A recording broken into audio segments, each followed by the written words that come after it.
प्रत्यक्षं तत्त्वमसि त्वमेव केवलं कर्तासि त्वमेव केवलं हर्तासि त्वमेव कल्मिदं ब्रह्मासि त्वं साक्षादात्मासि नित्यम् ऋतं वच्मि सत्यं वच्मि अवत्वं माम् अववक्तारम् अवश्रोतारम् अवधातारम् अवधातारम् अवानुचानमवशिष्यम् अवपश्चादात् अवपरस्तात् अवोत्तरात् अवदक्षिणात् अवजोर्ध्वात् अवोद्धरात् सर्वतो मां पाहि पाहि समन्तात् त्वं वाङ्मयस्त्वं चिन्मयः त्वमानन्दमयस्त्वं रत्नमयः त्वं सच्चिदानन्दद्वितीयोऽसि त्वं प्रत्यक्षं ब्रह्मासि त्वं ज्ञानमयो विज्ञानमयोऽसि सर्वं जगदिदं तत्त्वो जायते सर्वं जगदिदं तत्तत्तिष्ठति सर्वं जगदिदं त्वयि लयमेष्यते सर्वं जगदिदं त्वयि प्रत्येति त्वं भूमिरापो नवनिभो नभः तं चत्वारि भाक्पदानि त्वं गुणत्रयातीतः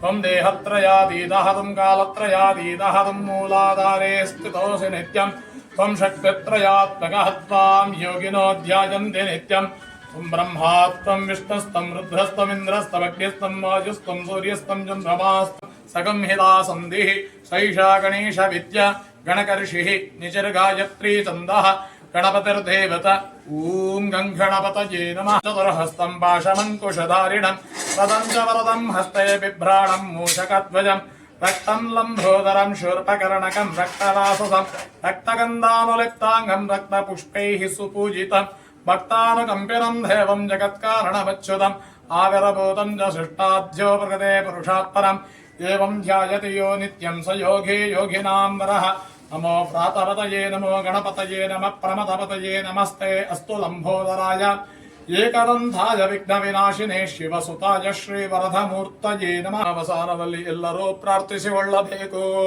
ಮೂಲಬಿಂಬದಲ್ಲಿ ಸನ್ನಿಹಿತನಾಗಿರತಕ್ಕಂತಹ ಮಹಾಗಣಪತಿಯು ಎಂತೇಹನೆಂದರೆ ಸಿಂಧೂರಾಭಂ ತ್ರಿನೇತ್ರಂ ಮೃದುವರ ಜಠರಂ ಹಸ್ತವತ್ಪೇ ದದಾನಂ ದಂತಂ ಪಾಶಾಂಕುಶಾಢ್ಯಾನ್ನುರುಕಲ ವಿಲಸದ್ಬೀಜಪುರಾದ್ರಗಣ್ಣಂ ಬಾಲೇಂದು ಜ್ಯೋತಿಮೌಲಿಂ ಕರಿಪತಿವರಾಂ ಧಾನಪುರಾದ್ರಗಣ್ಣಂ ಭೋಗೀಂದ್ರ ಬದ್ಧಭೂಷಂ ಭಜತ ಗಣಪತಿಂ ರಕ್ತವಸ್ತ್ರಾಂಗರಾಗಂ ರಕ್ತೋ ರಕ್ತಾಂಗರಾಗಾಂಗುಲಚಂದ್ರಮೂಳೆ ನೇತ್ರೇ ರಿಕ್ತ ಸ್ತ್ರಿಭಿರ್ವಾಮನಕರಚರಣಃ ಬೀಜಪುರಾತನಾ ಸಹ ಹಸ್ತಾಗ್ರೈಃ ಕ್ಲಿಪ್ತಪಾಶಾಂಕುಶರಧವರದೋ ನಾಘವಕ್ತ್ರೋ ಹಿ ಭೂಷೋ ದೇವಃ ಪದ್ಮಾಸನಸ್ಥಃ ಭವತು ನತಸುರೋ ಭೂತಯೇ ವಿಘ್ನರಾಜಃ ಎಂಬಂತಹ ಧ್ಯಾನಗಮ್ಯನಾಗಿರತಕ್ಕಂತಹ ಮಹಾಗಣಪತಿಯೋ ನವರತ್ನಮಯವಾದಂತಹ ದಿವ್ಯ ಕಿರೀಟವನ್ನೇ ಧರಿಸಿಕೊಂಡಂತಾದನು, ಆನೆಯ ಮುಖವನ್ನೇ ಹತ್ತಿಕೊಂಡಂತಾದನು, ರತ್ನಗಳಾದಂತಹ ಕಾಂತಿಗಳುಳ್ಳಂತಹ ಕಣ್ಣುಗಳುಳ್ಳಂತಾದನು, ದೀರ್ಘವಾದಂತಹ ಶೂರ್ಪಕರ್ಣನಾಗಿರತಕ್ಕಂತಾದನು, ಡೊಳ್ಳು ಹೊಟ್ಟೆ ಉಳ್ಳಂತಾದನು, ಹೊಟ್ಟೆಗೆ ನಾಗನನ್ನು ಕಟ್ಟಿಕೊಂಡಂತಾದನು,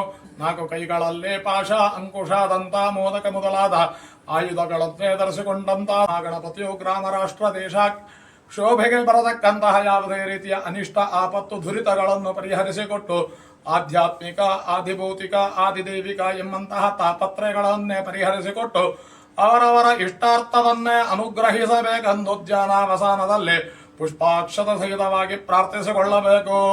ಮಹಾಗಣಪತಿ ಪಾದಾರವಿಂದಕ್ಕೆ ಗೋವಿಂದ ಗೋವಿಂದ.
ಕಾಲ ಆಕೆ ಇಲ್ಲಿ ಕರ್ನಾಟಕ ಮಾಸ ಅಂತ ಹೇಳೋದು ಊರಲ್ಲಿ ಆಗಿ ಕಾಲದಲ್ಲಿ ತುಂಬ ಮಳೆಯೆಲ್ಲ ಆಗಿ ಮುಗಿಯುವಂತಹ ಕೆಲಸದಲ್ಲಿ ಕೂಡ ತುಂಬ ಕಷ್ಟ ನಷ್ಟ ಇರಬಹುದು. ನಮಗೆ ಆಸಕ್ತಿಯೆಲ್ಲ ಒದಗುವಂತಹ ಸಮಯ.